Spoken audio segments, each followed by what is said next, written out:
Chronicles. Wrath of the Forest.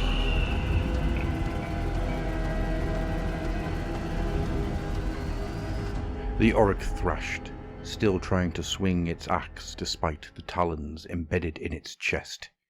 Drycha Hammerdreth studied it. A wretched thing, with nothing in its mind but mayhem. If one were to count every leaf in the Grimbark forest, it would not still equal the number of these creatures she had slain over the long millennia of her existence.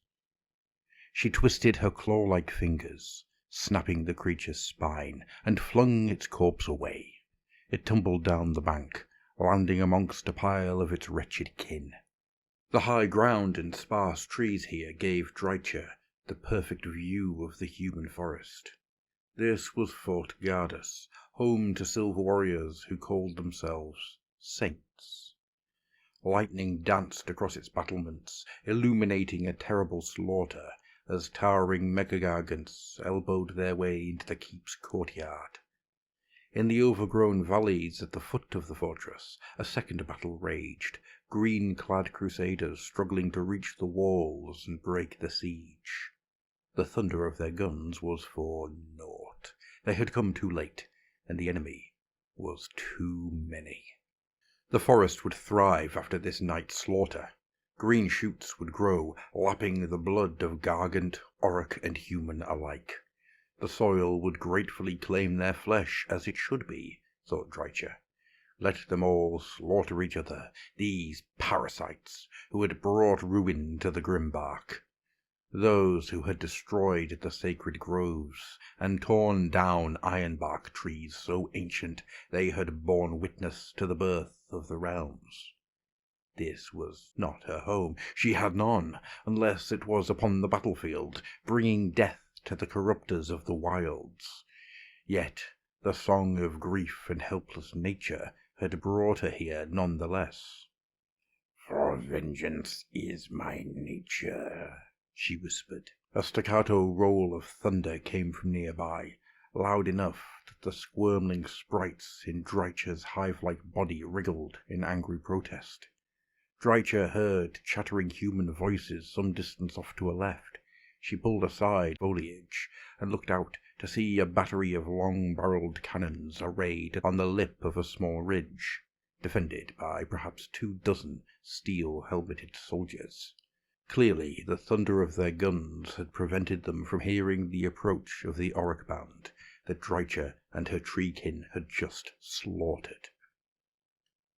"Another volley!" shouted the largest human, whose bare chest was crisscrossed by bandoliers.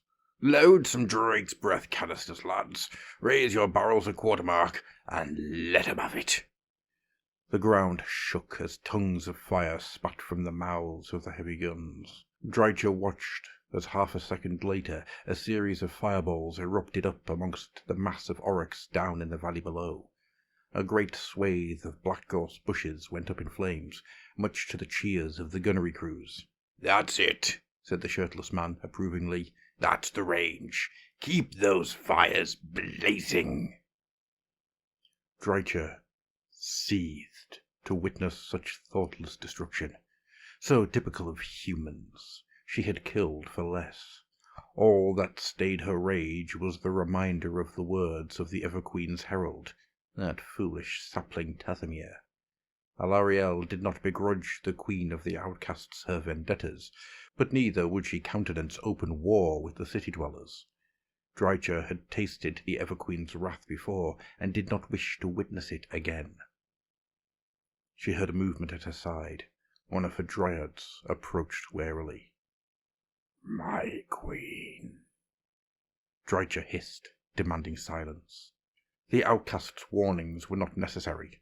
Drycha had already sensed the land recoiling at the idiot tread of massive brutes, presumably latecomers to the battle that had got lost in the depths of the Grimbark.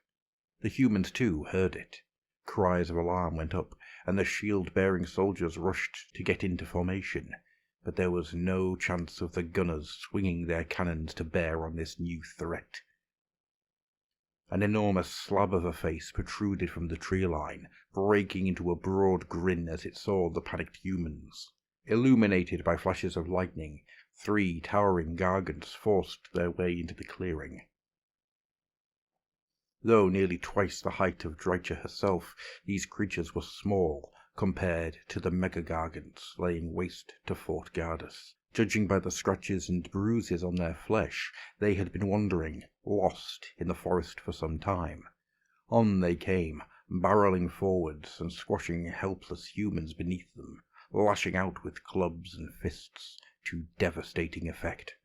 One picked up a cannon and bent its barrel backwards, chortling as it did so. Drycha could sense the desperation of her outcasts to join the battle. Not out of any concern for the humans, of course, but simply because they desired to rend the flesh of foes. She stepped out of the cover of the tree and screamed a note of the spirit song so discordant and hateful that all 3 gargants staggered, clutching at their temples. They turned to peer at her through narrow eyes that flickered with malice. Her cry was drowned out by a frenzied buzzing as darting insects spilled from her bark flesh by the hundred, angling towards the nearest of the trio like a spear of living darkness. Flitterfuries swarmed over the brute's face, mandibles and poisoned stingers stabbing home again and again. Howling in agony, the gargant tripped and fell, and the outcast throng surged forwards and fell upon it with lashing talons. Another of the gargants, a pot-bellied beast with a forked beard slicked by blood and ale, came hurtling towards Drycha, swatting the spite swarm aside with a tree-trunk club.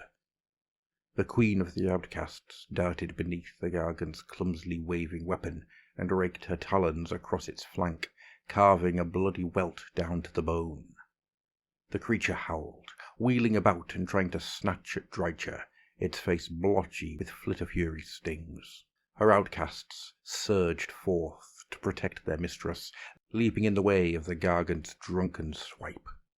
Spite revenant slicing at their prey's legs, while gossiped archers filled its eyes with arrows that were living things, grubs that bored their way deep inside of its skull. Howling, the gargant turned and staggered off back into the depths of